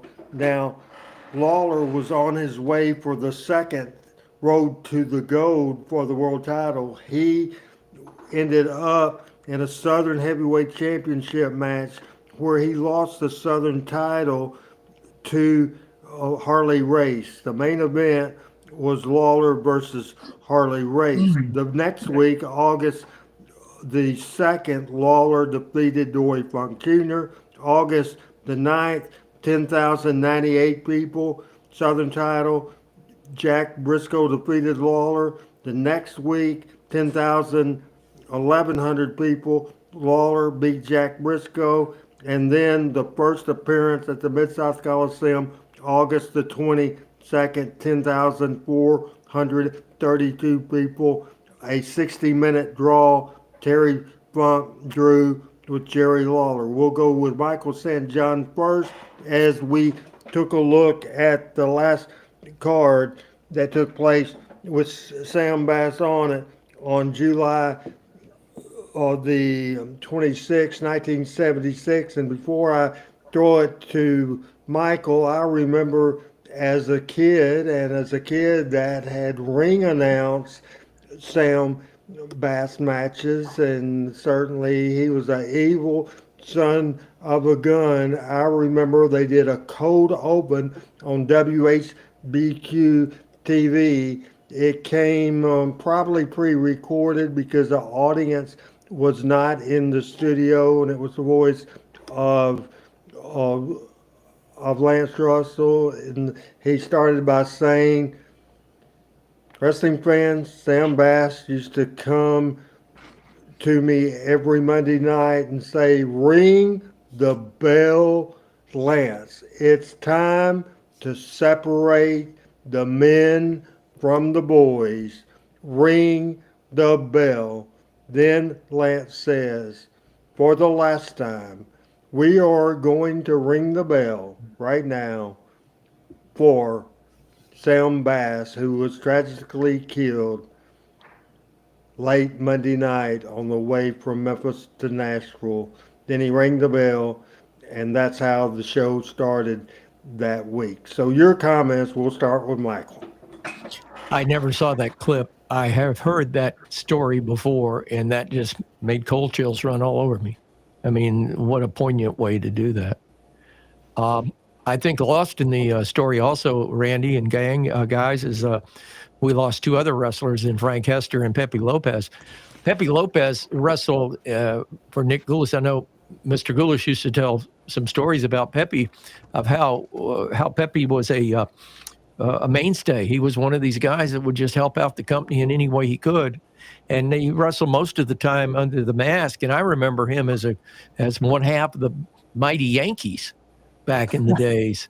And Wow, and I think that. Tony Russo was his partner. I think the Spoilers, I think, unmasked him. They had a mask versus mask tag team blow off on that, and the Mighty Yankees were dominated for quite a while. And then later, I think he became part of the Blue Infernos, which was a predecessor to the Interns. So, Yep. You know, a great Rass. Didn't know a lot about Frank Hester, but I do know that the Dominoes, they were the latest inception of masked wrestlers. And back in those days, believe it or not, a lot of the Hispanic wrestlers and of the African American wrestlers wore masks for, and maybe it's part of the segregation era. I don't know, but whatever the case may be, they put them under mask quite a bit in this territory. But Sam Bass was, from everything and everybody, from what everybody says, Sam Bass was a legendary character, but a legendary character with a great heart. Pat, I want you to read a great Bo James, who joined us on the Randy Hales show last Thursday. Of course, he's a East Tennessee person, Bo James is. And Pat, if you read that comment from Bo James. Well, I will read it because it struck me, and I'm gonna follow up with a comment to Bo. It said Sam was married to a wonderful East Tennessee lady named Jody, and he is buried in Greene County, which is in Bo's area. Greenville, Tennessee, about 30 minutes from me. And Bo, next time I'm up, I'd like it if you and I could go out and visit Sam, and I'll pour one out for him. I'd love that. That's fantastic. Classic. How about that card we read, Pat? Oh, that's just fantastic up and down card there. Rusty, your comment, because I'm sure in 1976 you might have still been in high school. I was, yeah. That summer was the summer between my junior and senior year in high school. So I was really into wrestling. I remember that was a big summer. The crowds at the Coliseum were big that summer. They were consistently 10,000 plus, as I recall. At any rate, I remember hearing, like I said, I was at work before that night at Kroger grocery store, and one of my coworkers was a part-time wrestler named Gary Graham. He used to work occasionally for Nick Gulas. And he came up and told me that Sam Bass had died. And by this time, it was early Tuesday morning because we were working nights. I was working nights at that time. And, all I can say is, boy, Sam, because I didn't know Sam, at that time, obviously. But he was way over. Everybody knew what a great, bad guy he was. And working with Lawler, he set him up so well. And, that's so you had to feel bad at the time that somebody like that died. So, as far as I can say, Sam died way before his time. He felt he played a great role in Jerry Lawler's career. Pat, another comment to you from Bo James. Yeah, and Bo, I'm way late to get up to Kingsport, and I certainly I want us to visit together because you're my brother and my friend. But that's I would be honored to do both of those. We're going to a video, and this was a part of a TV show that followed Power Pro Wrestling with Corey Macklin, Dave Brown, Jimmy Hart, and Jerry Lawler. It's labeled, Adam, Jerry Lawler and Tojo Yamamoto, and they go back to a 74-75 match that Jerry Lawler was involved in. Sam Bass was, Tojo was. It's 5 minutes and 47 seconds, and that's all the setup I'll use. We have two Sam Bass matches we're going to show today on Talking Memphis Wrestling, and we're going to watch this one with labeled Jerry Lawler and Tojo Yamamoto. We'll watch that right now on Talking Memphis Wrestling. We'll come back with Michael after this video. Yeah, he did. He had a terminal illness. Honor was a big thing with him, and he took his own life. But he left us some classic memories of a wrestler. At one time, he called himself, I think, the meanest man in wrestling. If he didn't, everybody else called him. Well, first of all, what better wrestling name was there than Tojo Yamamoto? I mean, you just hated that name, And then Tojo had the great. He used to tell me. I remember when I was just starting and making some trips with Tojo. He said. Jerry, let me tell you something. Facial expression, very, very important. Facial expression. And he said, let me see you look like you're in pain. I go, and he said, that's no good. And he started touching my arm. And I'm like, oh, he said, that's good, that's good. Tojo was just great. I got a classic story I want to tell about this. Speaking of pain, and we were in Jonesboro, Arkansas, in the back of the arena, and Tojo says, hey, he said, take this stick, hit me. I said, no, I don't hit you, Tojo. I don't hit. He said, well, he doesn't know, don't hit me. You know what? One time on a trip from Nashville to Louisville, I had the privilege of riding with Tojo, and he told me one thing. He said, always remember, Jimmy Hart, age and experience shall overcome youth and enthusiasm. And Tojo was right. Let's take a look at Tojo and myself, partnered against my greatest fan and friend, Sam Bass, as manager, and the Mummy. Oh, boy. Here comes Lawler. Tojo pushes the Mummy over the back of Jerry Lawler. That's Sam from outside choking Tojo Yamamoto. Really start pounding him. Sam Bass has Tojo down. You guys feel free to comment on that. Off the ropes. Nails him with a right. Andy, who's the Mummy at this point? But he hasn't put him down. Lawler takes another shot at him. Into the ropes. Ooh, he got him off his feet that time. Lawler turned around and started for Bass. Bass was having none of that. He took all three steps and one big step and got out of reach of Lawler. Lawler now redirects his attention to the Mummy. A tag on Tojo. Who's the Mummy, Randy? With a chop. Again. Tojo, when he would throw those chops, guys would yell. People thought he was hissing, and he'd go, sell! Just reminding them to sell the chops. Tojo catches him from behind again. The Mummy comes over to tag Bass, and Sam wants to have a talk with him. He added a few punches from the outside of the ring on Yamamoto. Tojo going after him. that foot, flies up, kicks him back. Lawler with a beautiful drop kick. Tags Tojo Yamamoto once again. This is Yamamoto, and they're doing fast tags, and he's blowing up Tojo at the same time. I remember Lawler talking about this. Ron Watson. Tag on Yamamoto preceded that, and here comes Tojo after him. He just lifts the mummy up midsection. Pat Trammell. Bo James says Ron Wright was the person that wrestled as the Mummy in Memphis. That's Ron Wright. Yeah. Squarely at him. Lawler moves to the corner. Says, "Come on, Sam, let's get in here and pitch a little." This was a period of time where Sam Bass had turned on Lawler, and now Lawler chases him back to the back. This vintage stuff, Michael. It's classic. I was just explaining earlier that Tojo and Jerry on that fast tag in and out. Jerry blew up Tojo, as you notice, and then that last tag, Tojo put his knees down on the apron and did not take the tag. But it is classic. One of the other things, just a note about Tojo Yamamoto, and I mentioned something one time riding with him about this, and he says, no. He would not use the wooden shoe gimmick unless he was a heel. And I don't think there's ever any tape of Tojo using the wooden shoe when he was a babyface. He would use the Japanese claw as a babyface in certain context, but he would not use the wooden shoe because that was his heel gimmick.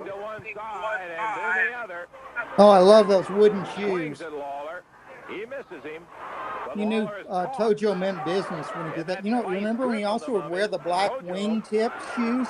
And he would take those off and whack people over the head with those too. Oh, you had to love Tojo. Later in life, he used flip-flops. And in the dressing room, I can remember he always had flip-flops on. With those wooden shoes, the pair that when he was working for Nick and I was doing the commentary, the pair of shoes, the wooden shoes he'd bring to the ring were wore out. And you could see blood stains on them and everything else where he had used them.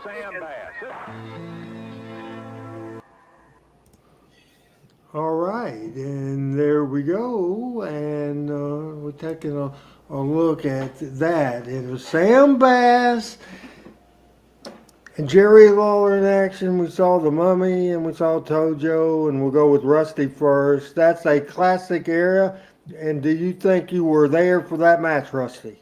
I may well have been. I don't remember it specifically, but I was there for lots of Tojo matches. He was easily my favorite wrestler, believe it or not, at the time.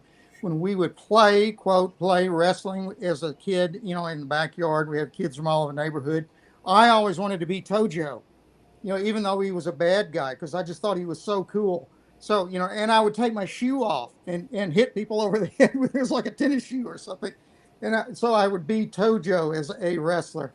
And I remember my father was a U.S. Navy pilot in World War II who had been shot at by the Japanese and shot down Japanese pilots. Oh, he just got so worked up about Tojo. He would say, that's that name. There was General Tojo and Admiral Yamamoto. He didn't know who he is, but he's just awful. He would get so worked up about Tojo, and I just loved it. That is classic, and want to put up Al's question to Michael, and this is off the wrestling subject, but we are known to do that. He says, Michael, are you excited about the Reds versus Braves Saturday at Bristol Motor Speedway? 85,000 tickets sold so far. It's going to be the largest crowd ever in the history of Major League Baseball to watch a game. Too bad my Braves stink this year. And by the way, Michael, we talked on the phone. We lost Ryan Sandberg today at 65 years old, which stresses me out. He's just 2 years older than me, and we lost him. So comment to Al Tuttle, changing the subject and talking about Bristol Motor Speedway and 85,000 tickets sold. Well, back in May, I was groveling for tickets and actually had contacted Bo about seeing what we could come up with. And I really wanted to go. But Saturday, or actually Friday, is Joshua's 6th birthday, and his party is Saturday. And my wife, the wonderful salesperson that she does and is, sold a live broadcast, a remote, if you would, on Saturday back in May, and so I was closed out of it. But 85,000 people, like you said, is going to be the biggest crowd. I have had some friends go to Bristol Motor Speedway during race season and say that is the hardest place to get out of after a race from a traffic standpoint. And so I gave up on that. But we are, Mel and I and Joshua and Joshua's mom are going to Cincinnati. We're going to a reunion of my dad's family on the 17th of August. And the night before, we're going to take in a Reds game because Joshua is groveling to see the Reds. Speaking of baseball, you know, where I was earlier tonight, I was at the Rocket City Trash Pandas game. They're taking on the Birmingham Barons. And we had our last fun night out there where we did half-price tickets and all that good stuff. They had a good crowd. But when I left the stadium to come and join you guys, it was 98 degrees. And brutal. Pretty brutal. It's going to be above 110 for you, our host, I understand.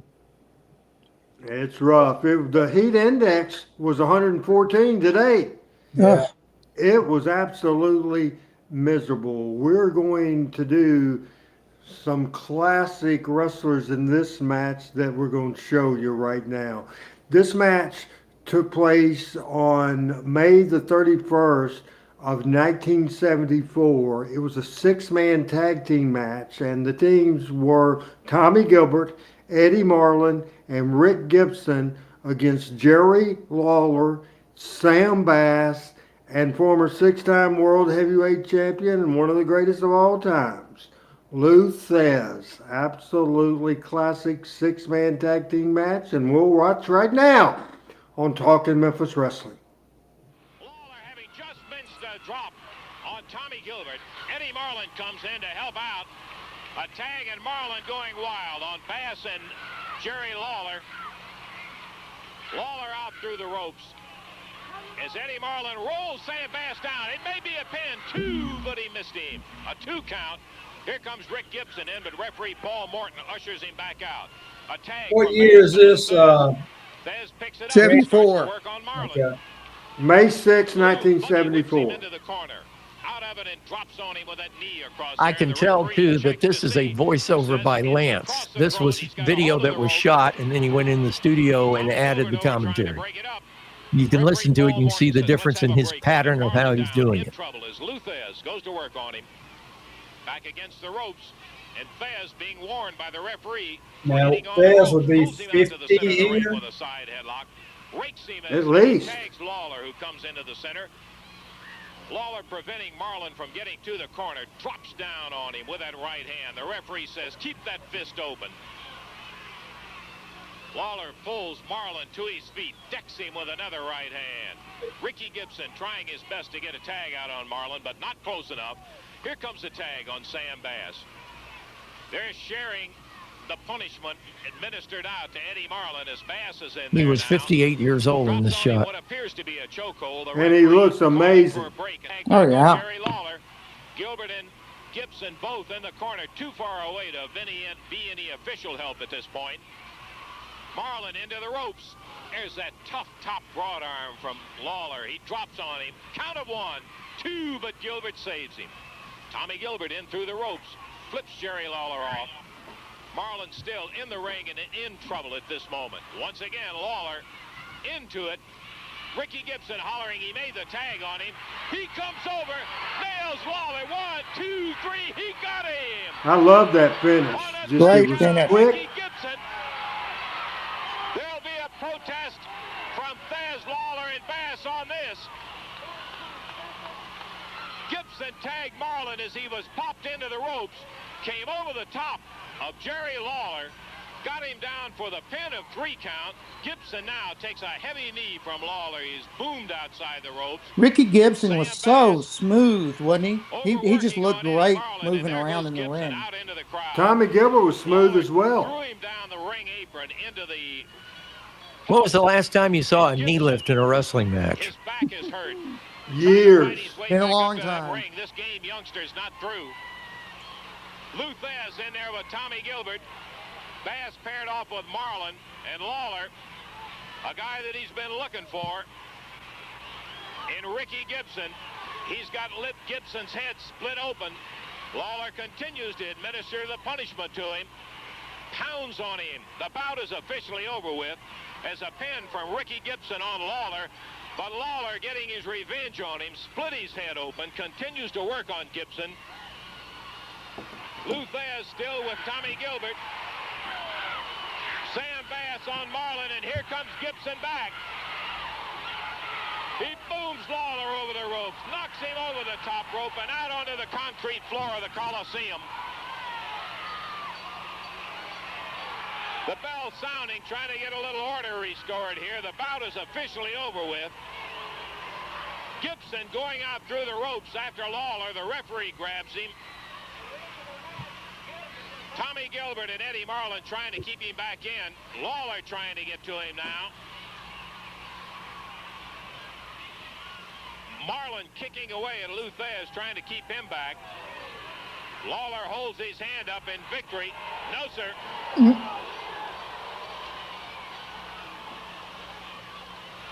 The referee trying to tell Gibson it's all over with. He better leave it as it is.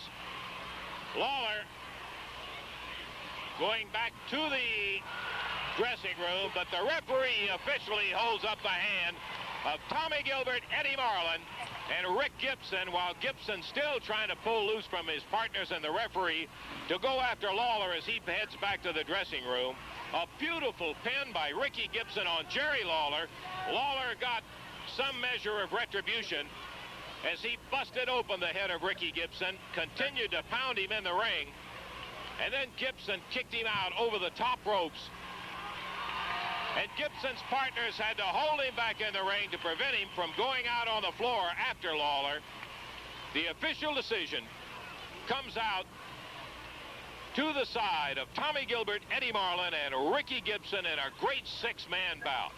And that's it. I'm going to go ahead and read that card. So, Adam, if you get me a picture, as soon as this video's over, a picture of Sam, so I can read the card. It's still chaos. Over 9,000 people at the Mid-South Coliseum in Memphis, Tennessee. So we'll go with a picture of Sam and Lawler, or any picture you may want to put up there. And I want to read a couple of cards for you. The match that we just saw, the card we just saw, was from May 6, 1974, drawing over 9,000 people. The opening match was the Bounty Hunters defeating Joey Rossi and Mike Jackson. Second match was the Red Shadow beating Derek Lewis, who I do not know.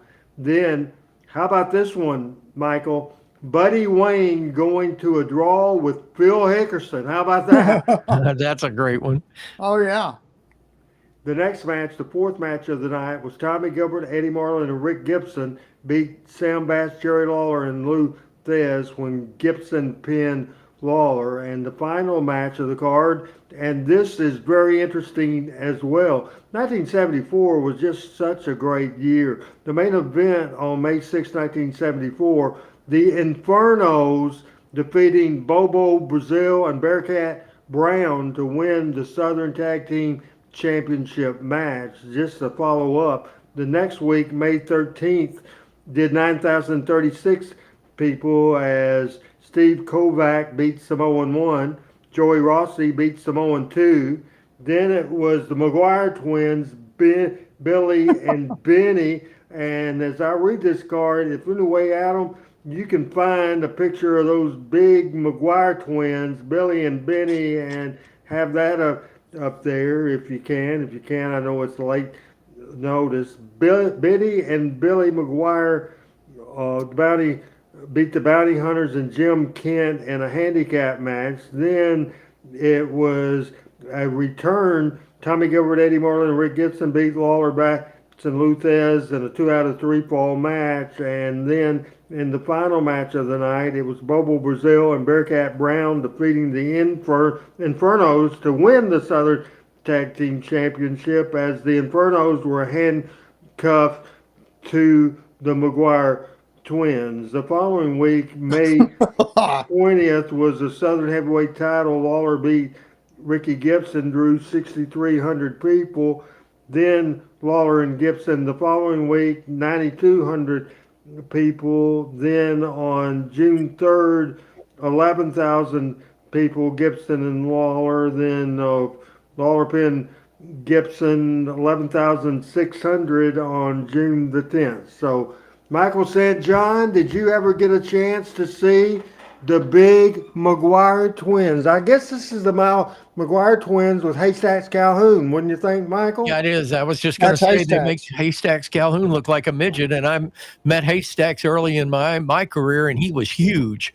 But I never saw the McGuire twins wrestle in person, but I met them at a shopping center here in Huntsville at Parkway Place, the Parkway Center shopping center. They brought them in. They were bringing in a different athlete every month for a promotion on a Saturday, and Dad was working at the newspaper. Athlete in a loose term. Yeah, and so, but they were riding motorcycles. Believe it or not. Oh, there's a great picture of them riding. Yeah, but I was about 10 years old at the time, I think, when they came through here. But I remember seeing them, but I never saw them wrestle. I did have a chance to work with, in fact, Nick brought Haystacks Calhoun in right after I started working with him. And he was living in North Georgia. I think he was living in Ringgold, Georgia, or close by Chattanooga, and came in to do a shot. You know what I find ironic in that card that he tagged, and again, this one in '74, Nick had the book, of course, or had the promotion. Of course, I think Jerry was doing the booking, but yes, he put together two of the biggest African American stars in the United States at that time with Bearcat Brown and Bobo Brazil. Everybody knew Bobo Brazil. And so I could see that Bobo was a very big draw, attraction and drawing back then. But there they are. There they are. That's it. That's that. And they were in Huntsville, Alabama, appearing in, and I want to say it was in '61, maybe '62, back then, on their motorcycles. And of course, the motorcycles were full-size motorcycles, but they look like mopeds with those guys on it. Let's go with comments about the McGuire twins from Pat Trammell, and then we'll get to Dr. Robinson. I saw them at Boutwell in about 70, I think. And I remember they wrestled a Weasley heel team. And the end of the match, they smashed the mouth heel, and it was he stood there and then collapsed, and they covered him in that. So, Pat, read this comment from a resident historian, Bo James, on the McGuire twins. He said Billy, it was Billy and Benny, fell off the little motorcycle and broke a rib, and it went through his lung and heart and killed him. I did not realize that. Me neither. Yeah. But it said it scared Benny so bad he had his jaws wired shut to lose weight and ended up losing like 300 pounds. That jaw wiring thing and Rusty, I think that's probably frowned upon in the medical profession now, but it was a thing in my childhood. I remember hearing of that. Let's go with you, Rusty. Yeah. Oh, yeah. It was done for massive obesity, but you had to be really dedicated, and you had to be really obese, like the McGuires were. I mean, they were 600 and 700 pounds or thereabouts. So, and that's been replaced, as you said, now by gastric bypass and several other different kinds of surgery. Equally unhealthy, but yeah, no good. But if you're that big, I guess, whatever. Anyway, one comment I was going to make: Phil Hickerson against Buddy Wayne. What a match! I don't remember seeing that, but I would have loved to. Those two guys together, both of them could work. They could both talk. They're both so similar in some ways. I just loved them. I saw, in fact, speaking of Michael, I saw something just this week with Phil Hickerson and Michael. So it was much later. It was probably in the 80s, maybe even early 90s. And Phil Hickerson was wrestling on Saturday morning TV, but he was going by the name P.Y. Chuhai. Michael was doing the feeling like the Dave Brown role that day on TV, and Jerry Lawler comes up to him and said, "Michael, are you feeling all right?"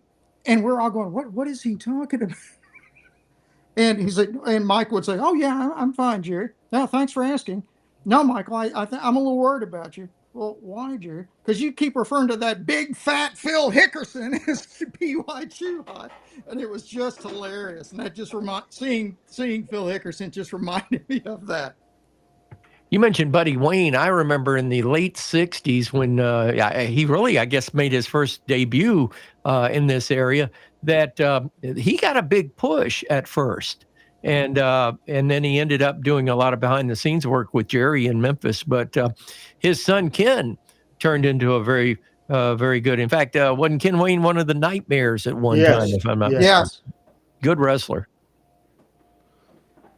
Interesting stuff. Hey, I got a phone call the other day from Dangerous Doug Gilbert, and he invited me, and I will do it, and it will be on Wednesday night between 8 and 9 o'clock. I will join the Dangerous Conversations, Just Talk in Wrestling with Tommy Wildfire Rich and Dangerous Doug Gilbert, the Memphis Mafia Wrestling Stories, Wednesday night, 8 to 9, and you can find it at Talk Slash in West Tennessee, and there you see talkinwesttennessee.com and listening to the Dangerous Conversations, and I will be on at 8 o'clock Central Standard Time tomorrow from Terry Golden's group of radio stations. Michael, I don't know if I told you, but shortly after the Wrestling Hall of Fame deal we did, Terry Golden bought a series of radio stations in Jackson, Tennessee, so he's running about 6 radio stations in Jackson, Tennessee. So I'll be doing that show Wednesday night from 8 to 9 o'clock, and obviously, we had Pat late and Michael late, and Rusty and I kind of ran through everybody. We're pretty much out of stuff to talk about, and so we'll go into the final take. And obviously, we have 13 minutes if we need to take 13 minutes. But last take, Rusty will go. You've been here the whole show. We'll go with you first, and then let Pat and Michael take it whatever time they want to take. Tell us certainly what they learned today, whatever they want to say. As long as we get out of here at 9 o'clock, I'm good. Last take, Rusty. And Rusty, you may not be here next week, correct? Don't know yet. Yeah, but I'll let you know in advance for sure. Okay. We'll be out of town for a couple of weeks. We're going on a big road trip for a couple of weeks, so I'll let you know. So, I would say my final take on tonight, I love the old stuff like Tojo and Sam Bass. So I particularly appreciated you bringing up Sam and talking about him for a little bit because, most people, as you said, most people now don't know who Sam Bass was. People barely know who Tojo Yamamoto was. So I always appreciate it when the old Memphis guys get brought up in that manner because it always brings back memories, as you noticed, from me of my dad and watching wrestling back in those days that were very precious. And I would bet a lot of other people from Memphis in that era too had the same sort of familial connection.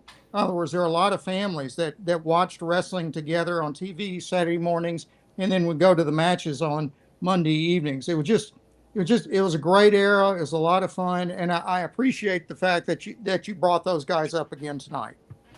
It's our mission to continue the legacy of Memphis wrestling. We'll go to Pat Trammell. Pat, we know you're almost in Florida. You look safe. You might get to go to the beach tomorrow. How about that? Final take, and we have 11 minutes left in the show, so split it with Michael.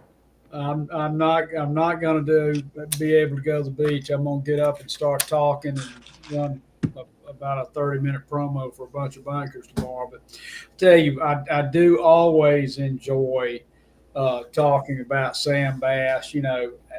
When you're young, Sam Bass reminded me of like a greaseback guy you would see in the VFW that would fight you over a beer.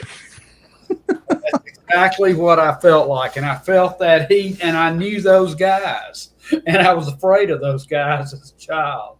I'm really glad we spent some time with him. And one thing I'd like to explore, I understood, and I had seen very little of Ricky Gibson's work, but I understand he was really, really good in the ring. And what I saw just a minute of today was indicative of that. So I've enjoyed today. Sorry to be a little bit late, but glad to be with you all, and glad to talk about Sam Bass, because he is one of probably 4 or 5 original people I remember from my earliest day as a child watching wrestling.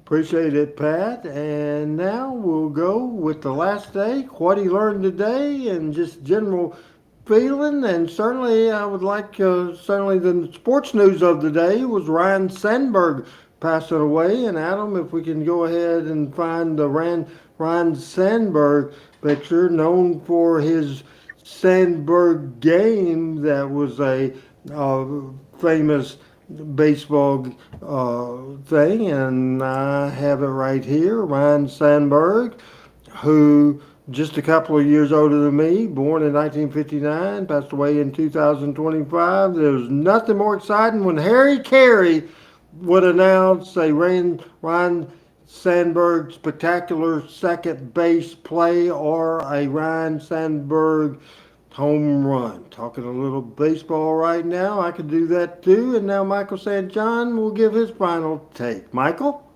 Well, first of all, on the baseball thing, Ryan Sandberg, of course, was the most valuable player. He was a second baseman, one of the smoothest swings ever in baseball. I mean, he is an incredible athlete on his own.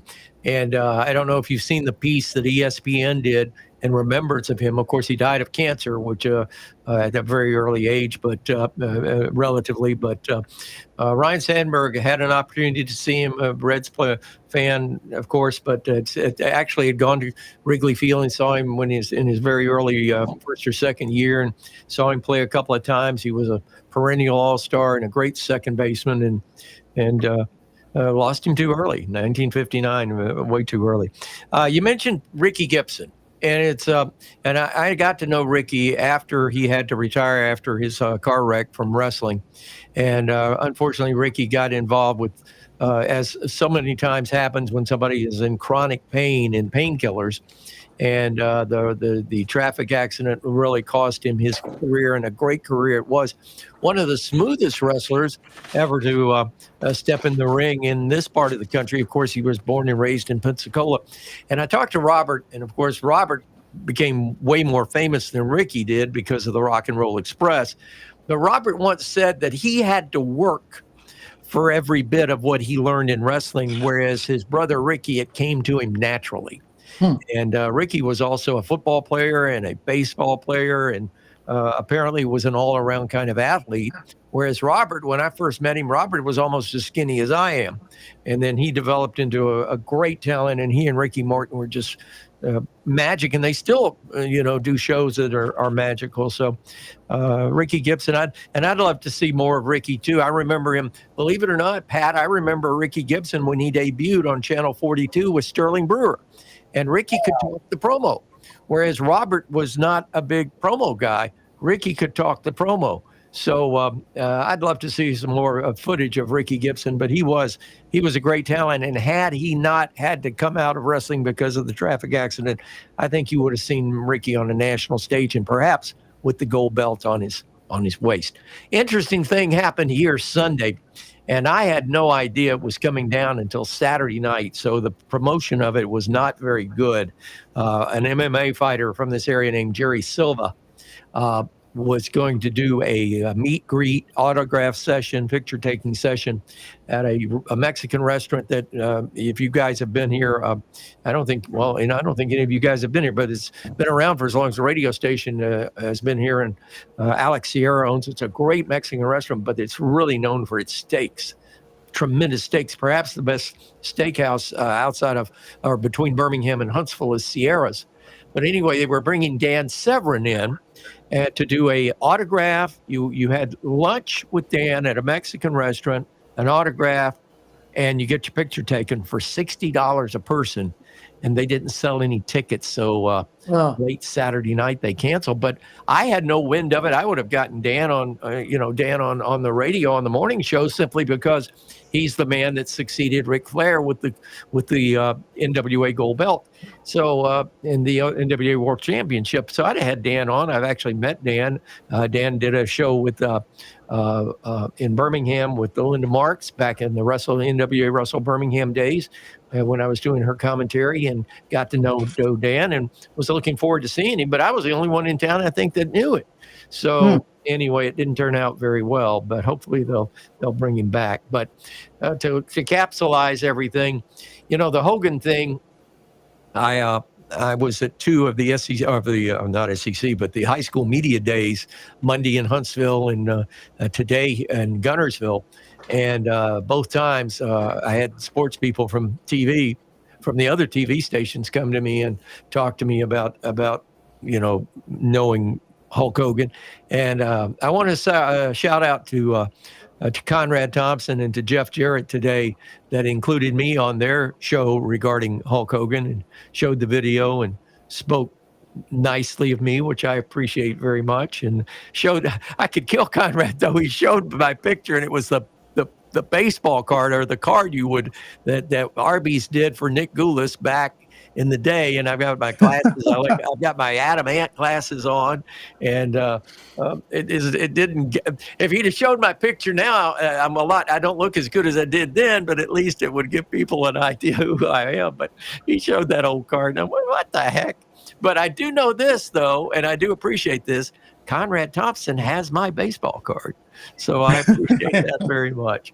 The other thing I wanted to mention, and I'm filling in some time here, Randy, just as you know, I don't know if you've had a chance to look in. Jimmy Cornette made and he doesn't like to go out of town. He made a trip to Notre Dame University. I think it was a week before last, may have been early last week. And it was a historical finding trip to the Notre Dame, to the media archives at Notre Dame University, which, by the way, Regis Philbin has the. Look at that picture. That's the picture. Get it off the TV. Get it off the screen. Look at that guy. That's Adam's fault, not mine, but I love that. Hey, I love it too. Thank you, Adam. I appreciate that. That's the before and after shot of me, believe it or not. But there it is. There's the whole card. Pabst Blue Ribbon, they're out of business. Rax Roast Beef, they're out of business. Why? Because they put out a card about me. Took them right out of business. But Jimmy went up there to the Frank Gotch archives in the Hesburgh Library. And apparently, he gave the whole story. I was intrigued by it, but he's going to make a return trip. But I couldn't help but think, and I didn't even know Notre Dame in the library had a wrestling archive of professional wrestling, but that's incredible. But I'm wondering now, Jimmy Cornette, of course, as you know, is agnostic. And Notre Dame University is the bastion of Catholicism, higher education. I think agnostics being kind. Well, I am being kind. But anyway, wouldn't it be ironic if this agnostic donates his wrestling library to Notre Dame? To Notre Dame. And think about it. Is that a golden ticket into heaven for Jimmy? Just a thought. That's great. Can you get into heaven if you don't believe? I was going to say, did you see too, Michael? I think Jimmy visited the Jack Pfeffer collection at Notre Dame also. He made some mention of it at the very least. I watched at least part of that show, which would have been cool very well too. Yeah. And apparently he told Tony Santos ended up with the Jack Pfeffer library. Apparently it was a bunch of banker boxes. There were over 300 of them. And apparently Jack Pfeffer saved every little piece of memorabilia about wrestling ever, including when he would buy a wrestler lunch and it would be 50 cents for a steak and, 9 cents for a hamburger. And it was all in this, but he was going into all that.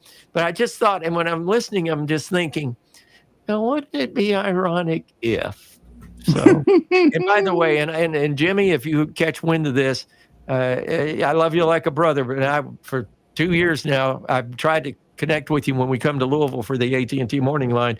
I am dying to see your collection at the Castle because being a wrestling enthusiast from the old days, if you would, I know he's got an archive of incredible stuff. But wouldn't it be ironic? Just a thought.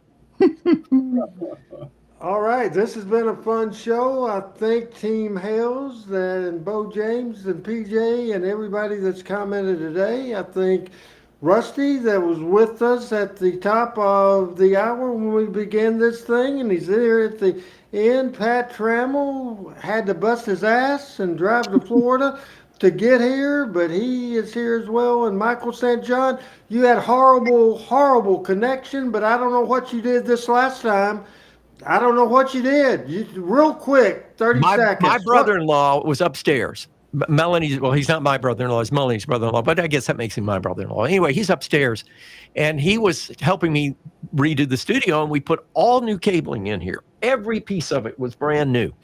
So we put all new cabling in here, and it wasn't making a connection, and I was connecting on Wi-Fi, which the whole house uses Wi-Fi, so I wasn't getting. So he came down here, and in the 10 minutes that we were here, we traced down the problem. Another brand new, I don't know if you can see this, but a brand new Cat5 cable wire we just strung in here across the top of the console, and it worked.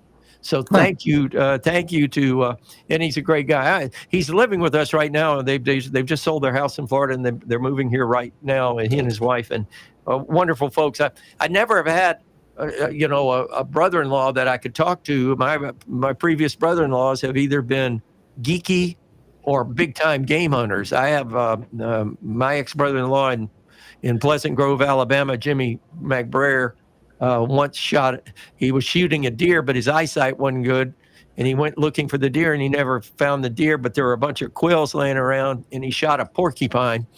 So I always called him, my brother-in-law was the big-time porcupine hunter. So this is the first guy that we talk football and we talk wrestling, and he's really, I can talk with. But my brothers are on screen. In reality, my brothers in blood, Pat Trammell, Randy West, Doc, and Coach wherever he's at. I know he's on the road, but you guys are great brothers to me. And Bo, if you're still on, please let's start making plans. I would love to do a podcast with us all at Waterloo, Iowa. I've been doing a little research on that. And next summer, I think that would be a great road trip for this crew to do a podcast live and be a part of that event, because that event just seems to be getting bigger and bigger and growing. And it's and just watching and looking at some of the things that's online about the event this year. That's a fabulous event. I'd love for all of us to be a part of it. Everybody, we had fun tonight. For Pat Trammell, Michael St. John, producer Adam, and Randy Hales, we're going to get out of here. We'll be next Tuesday on Talking Memphis Wrestling. Until then, bye-bye, everybody. Here we go. Going home, boys.